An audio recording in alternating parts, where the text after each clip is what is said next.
ஐயோ, கொட்டிருச்சே கொட்டிருச்சே.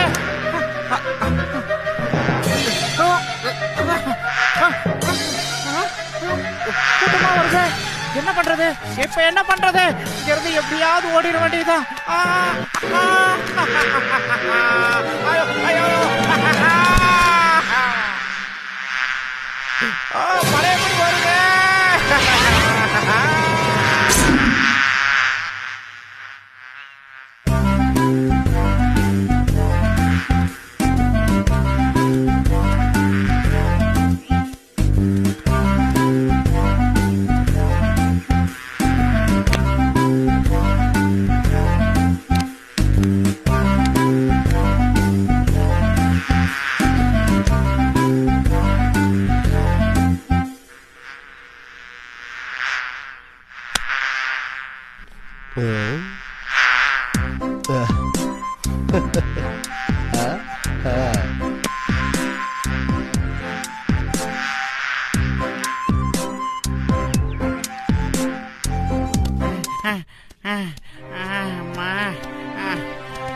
மகாராஜா போன காரியம்